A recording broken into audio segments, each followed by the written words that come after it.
Do you know how fucking stupid that sounds? I want to put $100,000 deposit on. Whilst you are saving that extra $50,000, that house was $800,000. It's now $900,000. That's right. You're going backwards by waiting. You cannot outsave the market. Property prices have gone up by 50. So you're going backwards by doing nothing. You actually need to take action. If the bank is stupid enough to lend me free money and somebody else is stupid enough to pay the rent, well, fuck me, I'll just keep going back to the bank.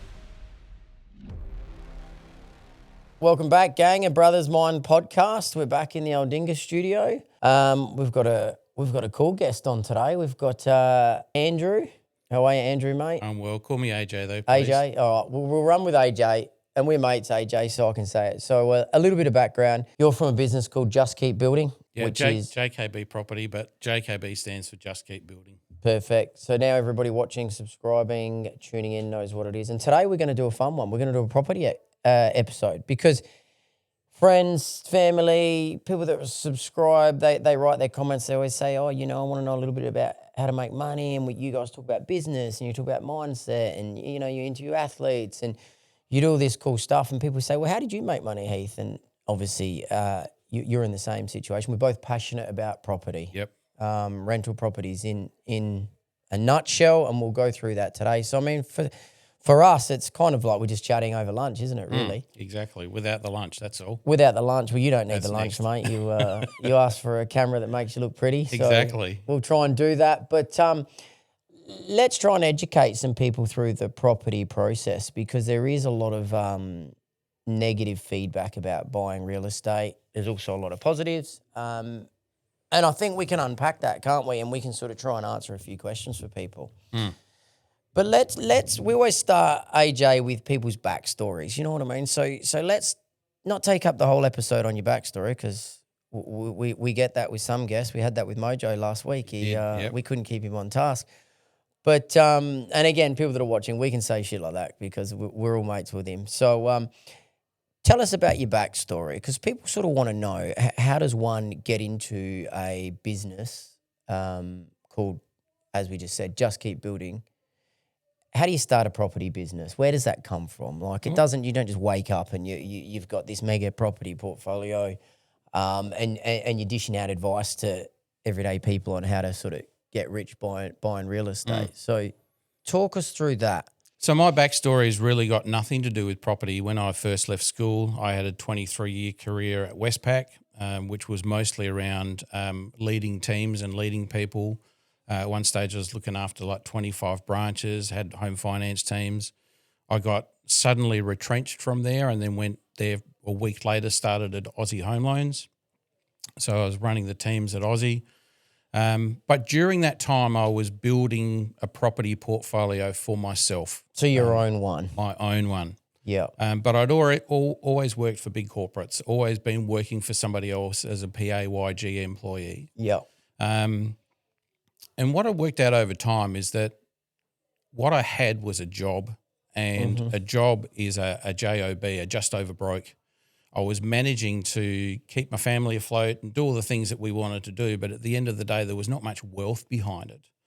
And that's when I had the opportunity to get retrenched from Aussie, is to go, well, what do I do? And it was a conversation with my dad, actually, out on the back porch of his place. I had a phone call from one of the big fours offering me a fantastic job, working in Melbourne, fly in, fly out, and put the phone down, and my dad said to me, well, you don't seem too happy about that. And it was like, I'm really just not into it. I want to do something different. And he goes, what do you want to do? And I said, just want to keep property investing. And he said, well, do it. And I go, but I can't. I don't have a job. Nobody's going to lend me any more money to do it. He goes, well, just start a business and start coaching everybody else on how to do it. Wow. And that's how it started. So that's a simple version of how... That's where it all started. I didn't jump straight into it. Know that. I actually went and joined another property group and learnt stacks from them. Is this the APP? APP. Yep, and that's how we met, isn't it? Because, I mean, yep. you're a mentor of mine. I actually am proud to say that, along with Chris, our other friend. Another good friend of the group. Yeah, and some members of the APP, which is Australian Property Panel. So talk us through your time with them as well, because that's actually how we met. Yeah, it was. So they were very big on running property seminars, met a lot of people, working closely with mortgage brokers, etc.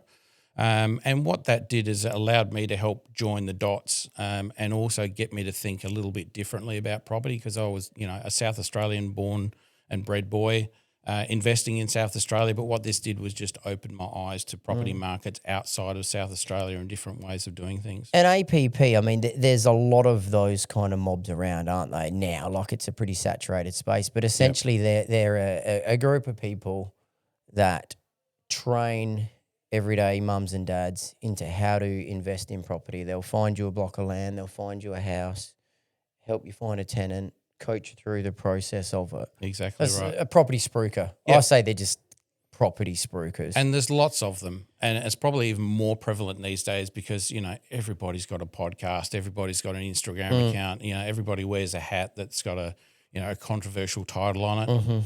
I'm not that sort of person, but But you're essentially still a property spruiker. Like, is it okay to use that word? I mean, I know people don't like it. They go, property spruiker. That sounds a bit sort of. Oh, look, I make my income out of property. Yep. So yeah, for want of a better word, yes, I am. But I think it's about the way in which you go about it. So my business is just me. All the other people that I rely on to make a property investment transaction successful for my clients is somebody who is a good friend of my business, but I don't own their business or don't have anything to do with their business. So it's sort of like a supply chain partner setup or referral partner. Yeah, it's a bit of a choose your own adventure. So if you came to me and said, look, my sister-in-law is a conveyancer, can we use her? I'd go, yeah, absolutely. But if you don't have a conveyancer, then I can recommend somebody to come and help you. So I help build the team that you need to be successful with your property investment. That's how it works. Well, I've recommended you to mates of mine, haven't I? I mean, and I've actually done some personal sort of dealings with you with real estate. Yep. I mean, and you talk about APP helped you see greater than Adelaide and the South Australian property market. And we will talk about that because I think when we discuss, your wealth creation and your strategy and potentially jump into sort of mine, we can talk about the Queensland adventures. That's something that I think sort of exciting, and we can demonstrate the growth through that for people subscribing and watching. But essentially what I say to people, what you do, AJ, is I say, and let's use a friend of mine that I referred to you. I sort of said, give this guy a call. Sorry, take a step back. People have come to me and said, I would love to be into property. I don't know how to get into property, but I know what it can do for me. So I say, call this guy, AJ. He's got a property spruiking business. What he will do is he will meet with you.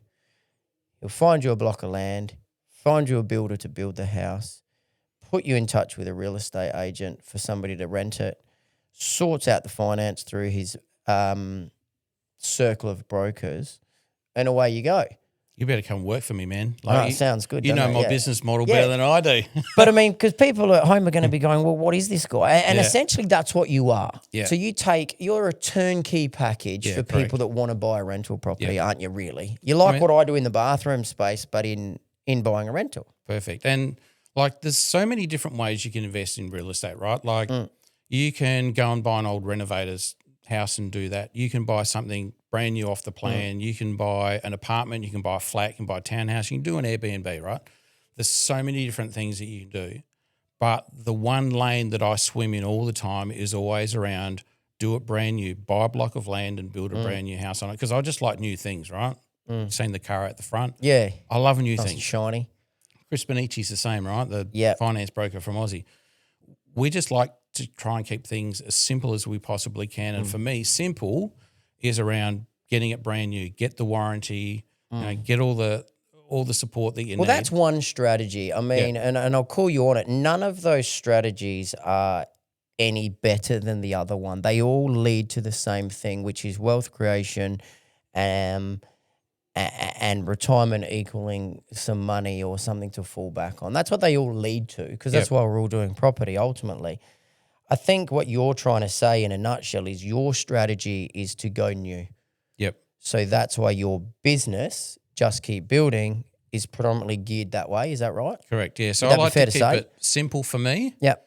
I like to keep it hassle-free. And if it's easy to do, then it's easily replicatable. And that's essentially how I've built my portfolio is just by doing the same thing over and over and over. Now, slightly different in that, I might do a property in Brisbane, might do a property in Adelaide, might do a property in Melbourne or Perth, right? But it's the same process over and over. Yeah. And whilst the ultimate goal around property investing is to grow your net wealth, there are ways in which you can do it, and some are more labour intensive, some have different tax rulings against them. So what I've found is the way that I do it, it's certainly the simplest for me. So when people come to me, I'm happy to coach them and talk to them about, well, what would it look like if you bought an apartment? What would it look like if you bought your neighbour's property? And then what would it look like if you followed my strategy? Now, at the end of the day, people don't necessarily have to use me as a service. And if you said, no, thanks for all the advice, AJ, I'm happy with that, but I'm going to go and buy my neighbour's property, we'll shake hands and say, all the best, mate, off you go. All right. Do you get a bit of that though? Do you get a bit of the old free advice, like people ring you or absolutely, they want to pick your brain? They know you're quite successful in the property space. I mean, you've got a number of properties. So, I mean, I'm assuming people would lean on you for a bit of that. Yeah, they do. And that's okay because I love talking about property. Yeah, same. This is probably the most exciting episode I've done, to be honest, because I've waited for this one to talk about it. Yeah, I just love it. Yeah. And at the end of the day, I'm happy for somebody to enter the market in any way that they see fit to do so. But obviously, if they're going to buy their neighbour's house or buy an established house or whatever else, then there's no income in it for me. But I just feel like talk about Michael Mojo, right? If we just go back a step. Yeah. I did some work with him previously around his Thrive Time course, and he's absolutely going to love that you're dropping his name on here, just so you know. I have to thank him, though, because this was at a time when I was early in my business and I was kind of floundering a little bit. And the stuff that I did with him on Thrive Time was to help me understand what my personal value set was. And I thought I knew where I was at in my own head at the time. But after doing that course, I was in a totally different space. And one of the things that I worked out with him is that my number one value is about helping others. All right. So again, it's like I was now feeling more comfortable to say, well, if I have a conversation with Heath and he decides that he's going to go and buy his neighbour's house, well, at least I've helped him. Now, I haven't earned any income out of that. So now I've got a different business decision that I've got to have around how to actually commoditize what I'm doing. But at the end of the day, don't be upset with somebody because they don't go ahead with you because I've still helped you to get into the property ladder. So everybody watching, call Andrew for some free property advice. He's happy to give it out. What it is 99% of my calls, right, are people going, yeah, look, I want to buy an investment property. I'm thinking about buying an established property. And I go, great, before you make any decisions on that, let's get together and have a chat about it. Well, let's do that. Let's do the old versus new. Yep. And I think we should do that. So, I mean, both of us are on the same strategy with property. Yep. And in short, it's purchase a new build. Whilst it's being built, it grows in price. Withdraw the equity by the time it's built, 12 months, 2 years later, take that and purchase another property. That's the generalised, in a nutshell, quick version of your structure. Build, and mine. Hold, leverage, repeat. Long-term plan, keep them for 15 years, 20 years, wait till we're all old. Well, we're both pretty old now. Do what you do with the money later. Or there's the other strategy, isn't it? And I have this convo with people daily. Should I buy an old house, reno it, work hard? Me and the missus are going to go down there every day, every night, every weekend, every waking hour we've got. We're going to paint the bedroom walls. We're going to do the kitchen. We're going to do the bathroom. And then we're going to flip it and we're going to sell it and we're going to make $100,000. And the first thing I say to people, and Chris taught me this years ago, and everybody's met Chris. He came on. He's the gentleman from Aussie, great mate of yours, great mate of mine, mentor of both of us. And he said to me, Heath, he said, you need to work out your hourly rate. Whatever you do in life, work out your hourly rate. And I thought, what's this guy fucking on about? I do bathroom renovations. And he said, so you're going to go down there with your partner and you're going to paint the walls and do the carpet and renovate this house to sell it to make $100,000. He goes, but if you work out your hourly rate of every day you've spent doing that, you probably work out you're working for $30 an hour, and by the time you've sold that property, incurred the fees to sell it, paid the tax on it, you've made fuck all. It's solid advice, isn't it? And I went, shit. And he turned to me in his office and he goes, all you are doing is buying yourself a job. Exactly And right. I went, fuck, I might as well go and do another couple of bathrooms to make the Exactly. same money and stay in that space. Yep. So then the strategy advice changed for me. And it's no dissimilar to what you're doing. And people watching at home, they say, Heath, how did you get to where you're at? Or AJ, they'll be saying, how did you get to your... And the concept is very, very simple, isn't it? And I say this, I said it to a guy the other night. I said, you go and find yourself a block of land. Great if you can go and sign up in an estate, pre-roads, pre-gutters, pre-signpost. Walk in and the guy in the sales village, he goes, oh, your block's over there, and you're looking over the fucking hills and you're like, I can't even see it. Mm. You sign up, pay the minimum deposit on that block, wait 6 months for them to even do the civil work, the roads, the gutters, street signs, all of that, isn't it? Sign up for the house. 2 years' time it's built. In that 2 years, the natural progression is that block of land and that house and land package has gone up in value. Absolutely. That $100,000, $200,000 Yep. because life goes up, doesn't it? I mean, look at the price of fuel that goes up every day. Like everything goes up. So you've made your couple of $100,000 before you've even paid for that property. Correct. So these people that buy these old houses and reno them and flip them to make a few dollars, if you sign up for a house and land package at yesterday's price, and then by the time it's built, you're at today's price, you've had an instant equity growth and done nothing for it. And importantly, somebody else has been doing all the work. Yeah, well, nothing's actually... Because when you're renovating, you are spending your weekends doing that. You're spending every waking hour doing that versus you could be paying somebody else to be doing it and getting on with your job. Or working in your own business. Exactly, making more money. Yeah. So that's what I To do like it about again. this concept is that, I mean, a recent example of a client, young fella, he's fly out, works up in Roxby Downs. We're just about to turn key on his third property and about to find him his fourth. But the last one was buying a block of land in Queensland. We sat on it for 10 months waiting for that land to get done. We had a contract price by the time we'd gone back to the bank to get the valuation done to do the construction. It had gone up by 126 grand. Now you cannot outsave the market. And I see this all the time. People get nervous and go, oh, I might just wait 6 months and save another 30 grand. I go, the challenge with that is property prices have gone up by 50. So you're going backwards by doing nothing. You actually need to take action. Yeah, and it's no dissimilar, is it, when you talk to people and they say, I'm saving up for a house. And you go, how much have you got? And they go, I've got $50,000 saved up. And you go, oh, great, you've got enough to buy a house. And they go, no, I'm going to save 100. I want to save 100 grand. I want to put $100,000 deposit on. And I say to them straight away, do you know how fucking stupid that sounds? And people will be watching going, wow, that's a bit arrogant. Well, I'll tell you why it's fucking stupid. Because whilst you are saving that extra 50,000 for God knows what reason, that house that you want to buy was $800,000. It's now $900,000. That's right. You're going backwards by waiting. So you take the minimum deposit to buy the property as soon as you can at 2 days' price, and then tomorrow's price, it only increases. Correct. The sooner you can own the asset, the better off you are. And like when people, I refer them out to mortgage brokers and, they'll go, oh, but I've got a 6% interest rate and I think I can get a 5.5 if I go to the bank. I go, but Save $15 a month. Don't worry about that because if it gets you into the market, I mean, today's best rate is tomorrow's shit rate, right? So say that again so people can understand that because I understand it in an off-the-cuff sort of comment. But yeah. I mean, the banks is a very competitive market, right? Every bank is competing for your home loan. So whoever's got the best rate today, in 3 or 6 months' time will probably be an average rate, and in 12 months' time it'll be a shit rate because a bank's never going to ring you and tell you when a competitor's got a better mortgage rate, right? That's why I always use mortgage brokers, not banks, right? And that's something we'll talk about a little bit further on in the episode.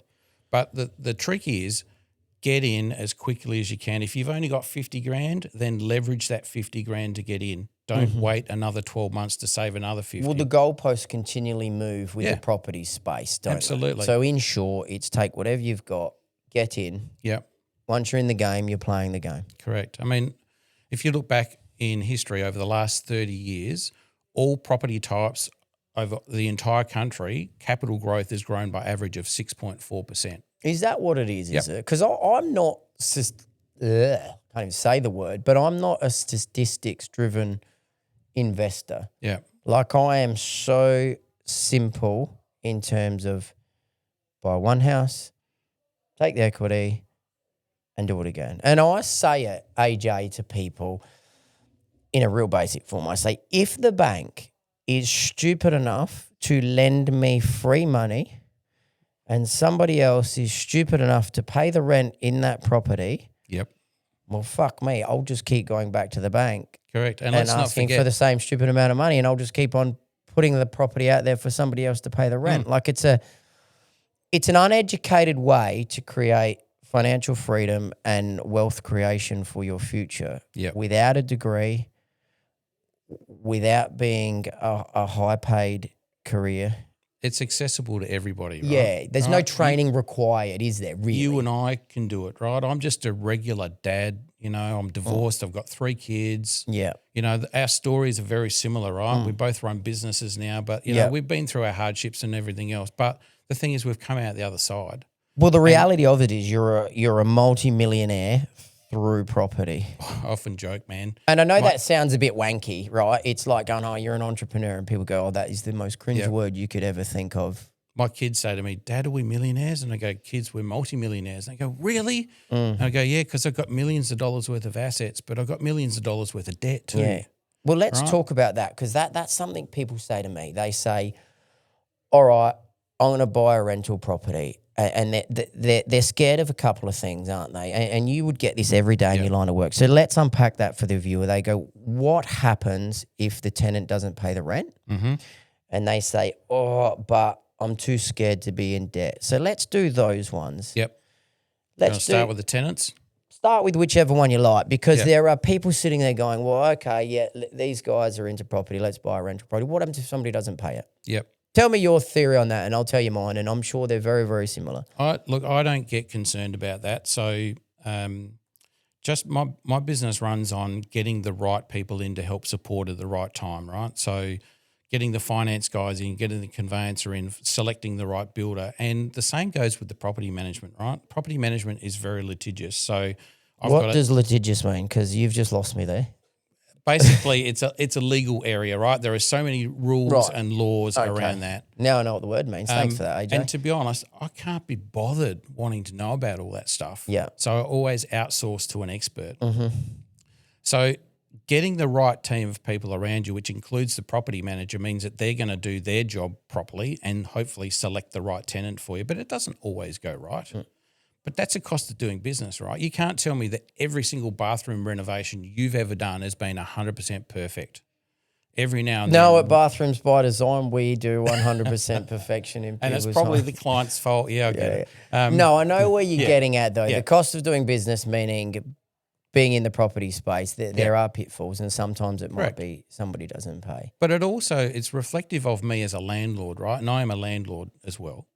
So things like property manager will come to me and go, hey, Andrew, we can put the rent up by $80. The market's moved. And I go, well, that's quite a bit. Yep, that would be beneficial to me. But hang on a minute. Let's talk about the tenant. Are they paying the rent on time? Yep.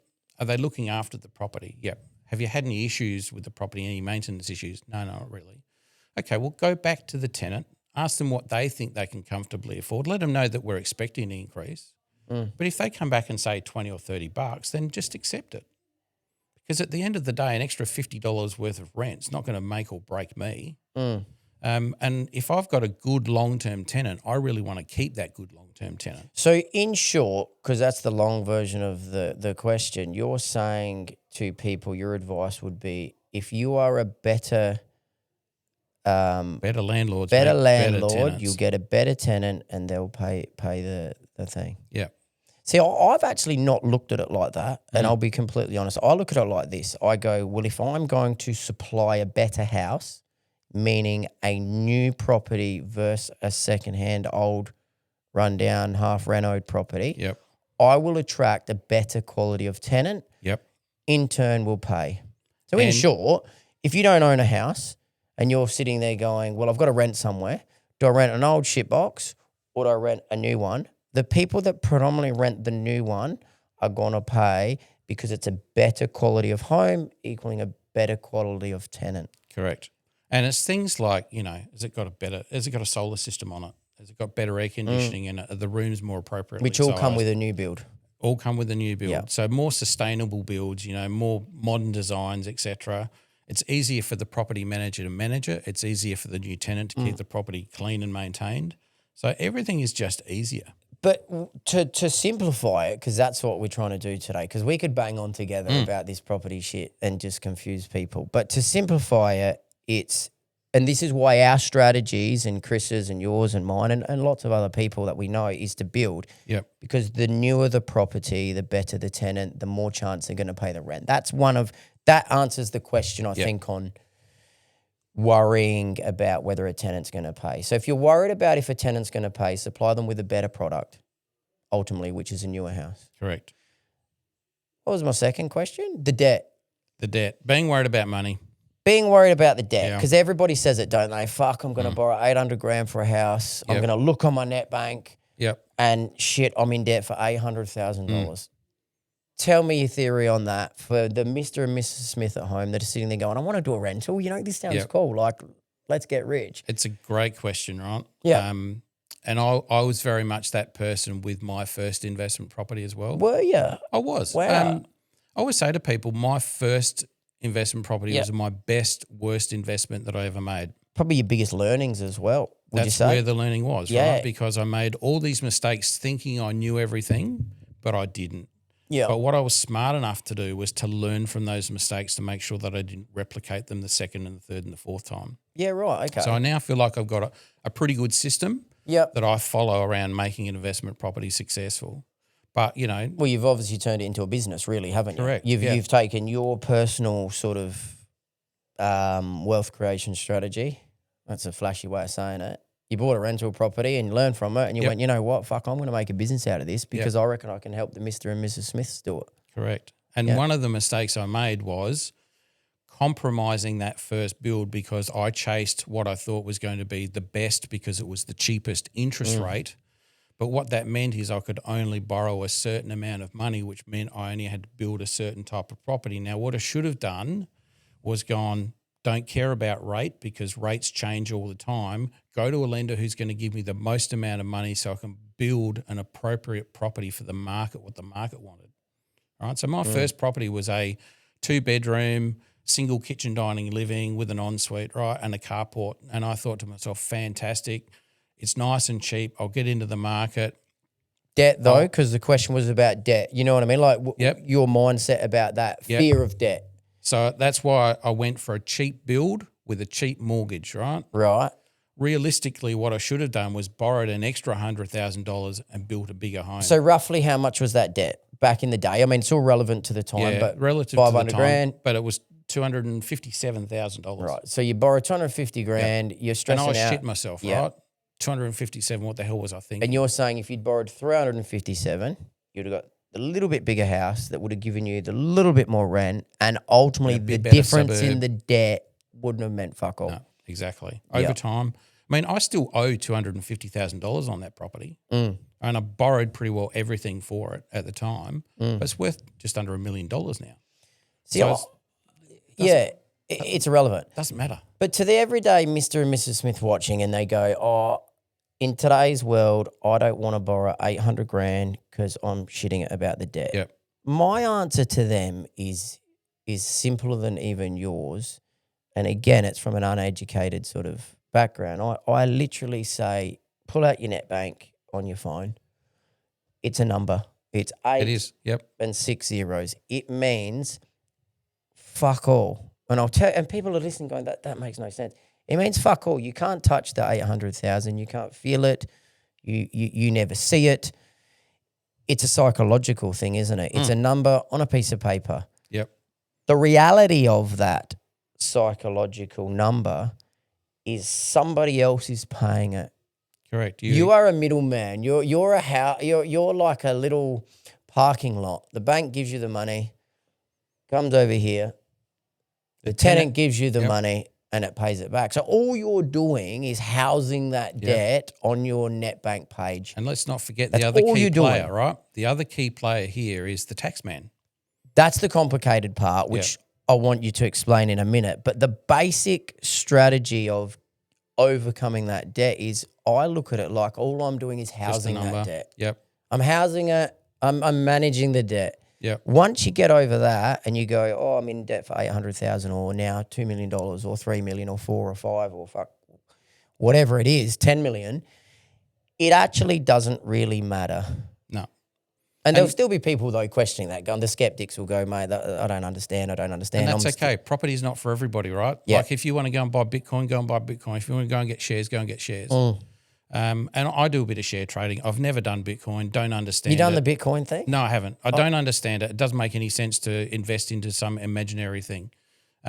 Whereas if I buy Westpac shares or ANZ shares or whatever, I can drive past. I reckon I did $3,000 on Bitcoin once, and I reckon by the time I'd paid for it and done it, it had gone down, and I lost the $3,000 by the time I'd literally done it. And I thought, I've had clients that have come to me and said, I've got 30 grand, AJ. Yeah. Do I put that into a deposit on another property or do I do Bitcoin? I go, well, I know what I'd do. They're pissed off and done Bitcoin, right? And then 6 weeks later, they're going, wow, my 30 grand's gone to 80. And I go, cool, keep going. And then they come back to me 6 weeks later and go, it's down to 10 grand now. I just don't understand the concept of it enough to really want to back my money into it. well, the thing with property, and that's another good point, is you buy the house, you rent it out, you hold the debt. Yep. That's essentially what you're doing. Yep. If it goes tits up or your marriage breaks down and you need to find some money or you want to get out of property or you can sell say, it. this is not for me, Yep. right? Sell it. You've Tell got an us, asset to sell. Yeah, tell people the perks of having that in the first place. So the federal budget the other week was quite interesting because obviously they're trying to bring more stock onto the market. Are we going to do the government boring talk part now? Yeah, let's or are do we that doing now, but Okay. we'll keep it sweet, right? Yeah, keep it fun. Essentially, they had negative gearing available to anybody, right? If you bought the neighbour's house versus building a brand new, you would get negative gearing. They've made a decision now to say that if you buy the neighbour's house, because it's not a brand new property, sorry, there is no negative gearing available on that. Right. So it's designed to make guys like you and me do nothing but build new houses and bring it onto the market, all right? And then keep all those other properties available for first home buyers to get into. So that's how they're trying to justify that. Whether they get it through or not, I don't know. That'll be another thing. There's so many people talking about it at the moment. But obviously it's good for me because my strategy is around just keep building, which is where the negative gearing is going to stay. And for you as well, because that's the strategy you've got.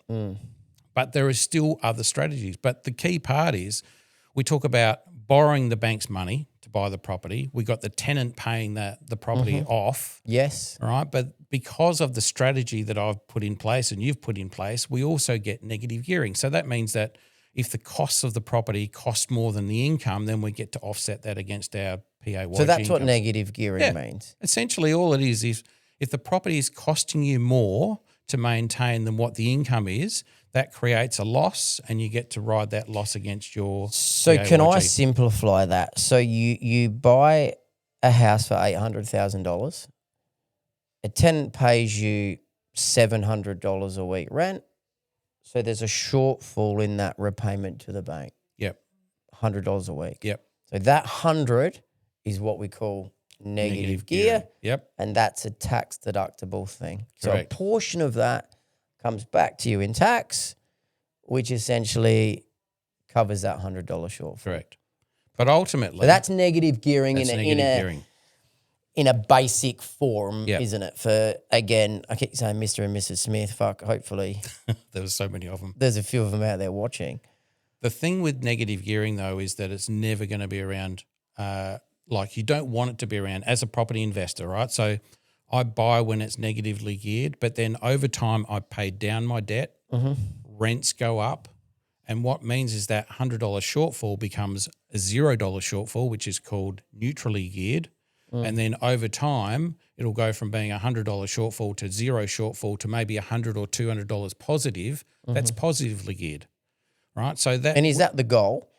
well, ultimately for me it is because if I've got what was tax relief by $100 a week to now a tax problem where I've got to pay tax on that $100, $200 a week extra than I'm paying, then to me I go, that's a good problem to have because now I'm paying more tax to the government. So what do? leverage that equity that I've got in that property and go and buy another property. Just keep I, simply repeating it. I agree. So people are going to sit there and they're going to go, why are these two dudes so obsessed with property? What is it about it? So why did you start it? Like, what's the goal? So for me, it's about legacy. Right? Legacy. Yeah, absolutely. Like you have been doing Mojo stuff. I wanted to make sure that my kids had something that I never had. And I'm not dissing on my parents, right, because they did a fantastic job. Yeah, you're not going to doing come what on they the did. couch and do the poor me, you know, mummy and daddy definitely had not. nothing. There's nothing about any of Still that. got daddy But issues and sort of stuff. I wanted to make sure that I was going to be a productive father for my children and give them the opportunity to have the biggest head start in life, because I feel like that's what I have to do as dad. That's your responsibility. And how I do that, I don't know, right? You know, everyone talks about, well, when you got property, you're going to capital gains tax and this and that, whatever. Yeah, but working in your JOB or whatever you called it at the start, what did you say? Just over broke. Just over broke job. I've never actually heard that. You were never going to get that legacy because it doesn't matter. You're trapped in a hamster wheel, right? You get paid just enough, right, to get cover your by. grocery bills and your school fees and whatever else, and, you know, live your life just a little bit, but it's the same old shit going around and around and around. It's like, I've got to get off the hamster wheel. How do I do it? And that's where I went, well, I'll use the job, but I'll leverage the income to go and buy an investment property. And How exciting is it when you say it though? You just get fucking excited about it, don't you? Well, I do. I love it. I mean, essentially, I'm working now. I don't have to work, but I enjoy what I do so much, and I think it comes back to that values piece around I love helping people. So I continue to help people now. But you don't have to work because you're middle-aged and you've invested in real estate. Like it's not you didn't win the cross lotto. No. Like you haven't sold drugs. You're not a bikie. You know, like, so you've made conscious decisions to better yourself. Now, anybody making a conscious decision to better themselves without going deep into woo-hari comes with an element of sacrifice, comes with an element of discipline, comes with a structured plan. Absolutely. Yeah, so you need those three things. That's the formula to success, whatever that success is, right? Fuck, I'm way off track. It's all good. Keep going. But doing that has allowed you to have that legacy, as you say, yeah? So that's your driver to do it. Yep. Without that, what would have been your other option to create that legacy? What I'm trying to do is I'm trying to talk people into the positives of the property. So you want this legacy, but if you've got this great job, you wouldn't have been able to do it, yeah? I'm assuming. It would have been a lot harder, for sure. I mean, I made sacrifices when I was younger. You know, I think about my days in 18 and 19. Yeah. I was working at Westpac at the time, but I was also working on the weekends. Like I used to work in a pub, sorting out tills and cash and shit. Yeah. But I was earning an extra $300 or $400 a weekend when people were spending $300 and $400 a weekend, right? So that's the difference. Yeah. Now, when you're 18 and 19, I didn't know that I was going to build a property portfolio, but I was just driven to buy a house. Yes. And the first one created demand for the second, which created the demand for the third and fourth. And then obviously as kids come in, your motivation changes, doesn't it, right? Because I've never fallen in love with anybody as much as when I fell in love with my son when he was first born, right? You hold him for the first time and you go, my God, I didn't think that I could ever feel the way that I did. And then all of a sudden you go, fuck, now I've got a job to do, right? Yeah, yeah. I've got to do something to protect this young person for the rest of their life and for the rest of my life. And that's what motivated me. Of course, I went from 1 kid to 3, right? Yeah. Second pregnancy was twins. Yeah. So it's like, now, man, I'm super motivated. That was the key driver. That's so interesting. Hey, that was your motivator for property. Yeah, because it was simple for me. It's like I can touch it, I can feel it, I know what it stands for, I know what it looks like. It's easy to get money to make it happen, and it's not my money, it's somebody else's. Like if somebody said, I'm going to save my way to wealth through property, it's like, good luck, man. You can't do it by yourself. You need other people's money to help you do that. Well, it's like this, isn't it? And, and I'll give a real basic analogy. Guy works away, FIFO, sacrifices all his time to work away from his family to go and make 150 grand a year at the mines. Yep. Thinks he's killing it. I'm fucking at the mines. I've got my freedom when I come back. I'm killing it. gets 150 grand a year. Let's say even 200 grand a year.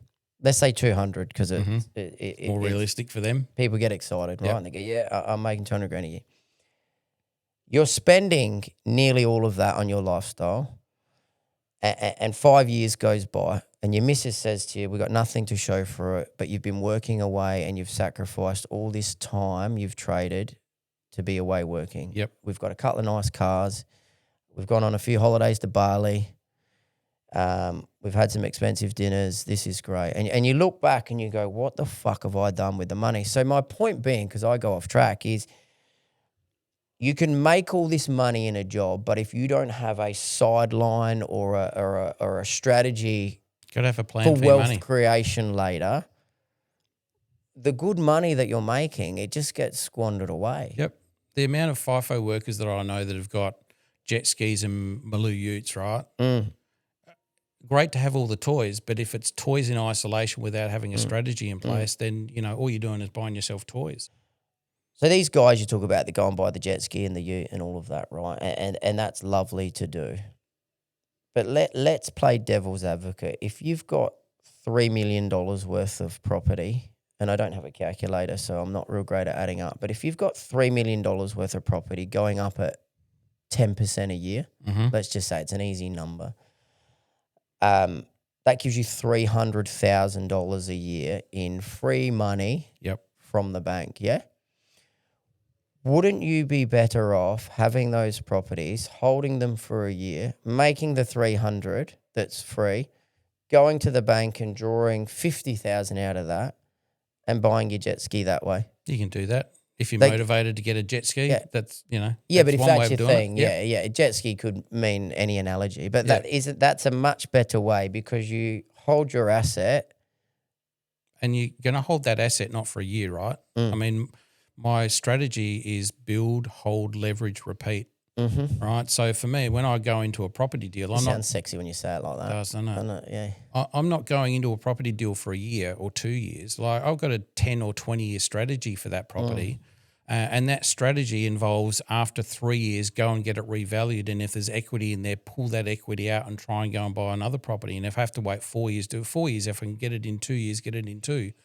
All right? Because ultimately, I want to have stacks of property. I want to have so much property. Well, you have got stacks. Don't talk it down. You did say I can't exactly ask you. I've got enough to keep me happy, right? Yeah. And look, when I think about it, particularly around capital gains tax and stuff, people go, well, if you've got that many properties, if it goes up by a certain amount, you're going to have to pay heaps of capital gains tax, right? Yeah. At the end of the day, capital gains tax is a success fee, right? And the more successful I am, the more capital gains tax I'm going to have to pay. Yeah. But I don't give a shit, man, because I would sooner pay capital gains tax on a massive property portfolio than die like an old man living in a bloody rented house. Yeah, or on the pension on $300 a week going, this is it. Yeah. Or your little bit of super that you've got stashed away. It's a Midnight Oil song, talks about I'd sooner die on my feet than live on my knees. Right, and that's me. I'm always looking for what is the next best opportunity to help grow my personal wealth. And, of course, now my clients get the benefit of my experience and my positivity around property, that they get to lean into that and learn from it as well. I love the helping aspect that you sort of present. And when you were saying, I was thinking, I'm not really like that. I just sort of stay in my own lane and do my own investing and sort of that. But I you changed do help I know, people. because I had a couple at my shack up the river the other month, and we're sitting there, and they're middle-aged, probably between 40 and 45. Lovely, lovely people, right? Own a home. And they said to me, they're like, oh, Heath, we've seen a property company and we're looking at buying a rental. And I was like, wow, this is my jam. This is the best conversation I'm going to have today. So literally everything else stopped, and I sat down. I was like, oh, my God, this is so good. Talk to me about it. And I was that excited sharing my journey with them and listening to theirs. But it was like watching your kid walk for the first time or ride his bike for the first time, because they were asking me all those questions. Oh, Heath, what happens if they don't pay? Or what happens if it goes up this amount? Or what happens if it doesn't go up? Or this? And my answer was really, really basic. It was, great you're asking these questions. phenomenal that you're in that mindset of you want to better yourself, because I thrive on people that want to do better, be better Yep. than yesterday kind of stuff.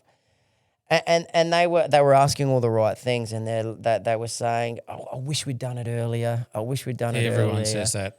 And I say, well, you're in the game now. Mm. If you're on the sideline and you're not in the game, well, you're not in the game. You've got Correct. nothing to win. You've got nothing to lose. Yep. But now you're in the game, you're only going to win, because, again, if you bought the house today, sold it in a year's time, you still made money. Correct. So any way you cut the cloth, you're still making money. The only people that are making money out of property are those that have got property. Well, you got to be in it to win it, Correct. don't you? Absolutely. Yep. Yeah. So what would you say to the people that try and talk somebody out of doing it? Because there are people now that'll be watching this and going, mate, yeah, they're into property, good on them, dickheads, blah, blah, blah. That's okay. Yeah. So what do you say to the people that are sort of hesitant about it? It's about courage. So you've got to have some conviction and some courage and back yourself, and obviously surround yourself by the right people. If you can build a good team, right, and that includes conveyancer, mortgage broker, building inspector, like you name it, there's probably 20 cogs to this machine which I can help bring together for people. Well, that's sort of part of what your business does, doesn't it? It's like a property concierge service Yeah. at the end of the day. Yeah. Connecting all the dots to make it seamless for the client. But property investing is not for everybody. And Why though? Why? Because I disagree with that. Like, and I'll call you on it. I know what you mean when you say to me it's not for everybody. I play the other card with that, and I go, well, it fucking should be. It should be. Because this is but the it's not. easiest thing you can do Yeah, I agree. without any education Yep. to make money for the future. Yep. Like it is almost foolproof. It's available to everybody, but most people don't, because they get scared, and they get scared of the debt and all the what ifs. What if property values go down? What if interest rates go up? What if I lose my job? What if my wife gets Recession. pregnant? What if? Yeah. And it's like, if you're going to be that fucking scared, man, just don't do it. Yeah. All right, keep renting. That's fine. Yep. All right, because I need people like you to remain in the market, because I've got properties for rent and you're a renter. So keep doing it.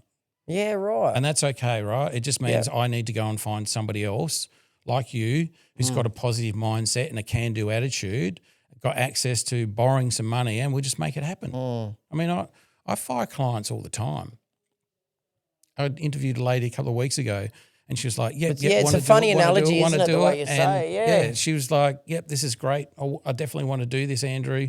And then a week later starts questioning all of the strategy and everything else. I'm going, have you changed your position? Oh, well, I'm just checking. And I said, look, the questions you're asking me, the excuses you're coming up with, I don't think this is right for you. You talk yourself out of it. And that's what I loved about my friends at the river, because they weren't talking themselves out of it. Yeah, they might have waited an extra couple of years to do it because they'd had those conversations internally with themselves. But they'd gotten to a point where they'd made the decision to do it. And the excitement in them was such a reward for me, just to be able to share my journey with them. Absolutely. I thought, fuck, this is wicked. Yep. But I mean, even like my friend Mark that I referred to you, I mean, he got into property with you, didn't he? He went through your business and your coaching and your strategies, built a property at Mount Barker in Adelaide. Yep. Held that property. I think he held it for about 2 years, maybe Still not even it. 2 years. No, he sold it. I'm pretty sure he's still holding it. No. So getting to my story is he wanted to get out of property. Yep. For whatever reason, he wanted to get out, but he sold the property, made a couple of $100,000, and he's gone on to other things or whatever, and that's great for him. But point being, it still did him a service. Absolutely.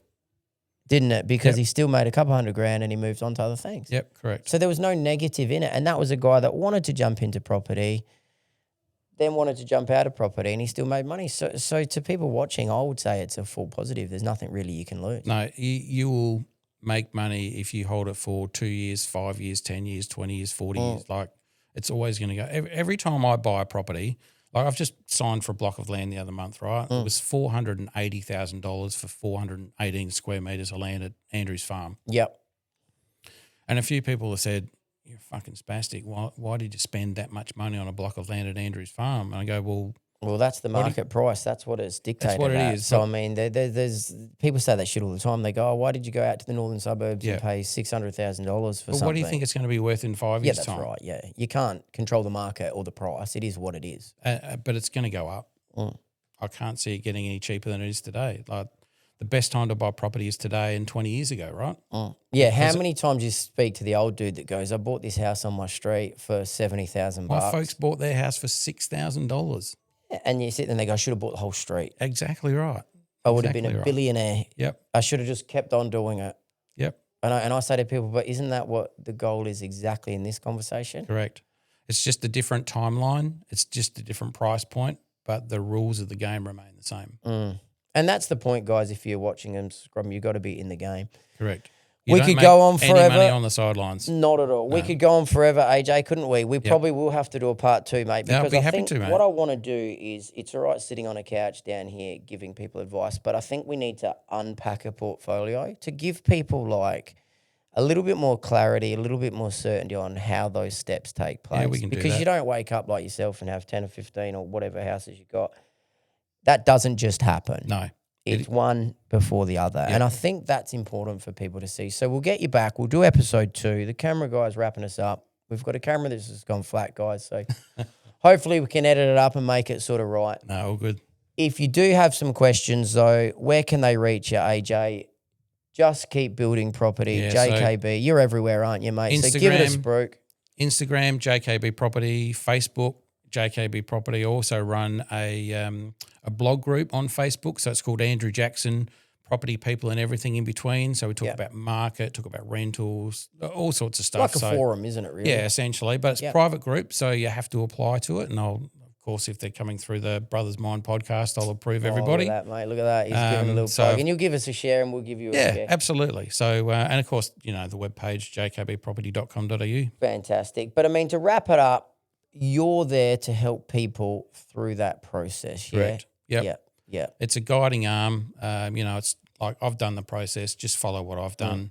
Well, I've done it. Not going to lie. I did a couple in Queensland with you, didn't you? And we'll do that on the next episode because that broadens the thing when you're sort of talking interstate investing and there's all sorts of other things that can come out of that. But again, all positive. Yeah. All awesome, right. mate. Well, thanks for coming in. Pleasure, mate. Thank you. Subscribe, follow, like, comment. We want to see the comments on this one, though. I want the negative comments. I want people literally writing on there. Give us something to talk about in the next episode, Why right? should I, or what I'm scared to borrow, and say it, slag it off, jump on there, say some positives, and we'll get AJ back on, and we might even do like a little Q&A thing where people can sort of ask some live questions. Why don't we about answer it. some of those questions? Yeah, we we'll get do it questions on episode 2. the YouTube comments. We'll answer the questions for them. Wicked. Thanks for subscribing, guys. See you on the next one.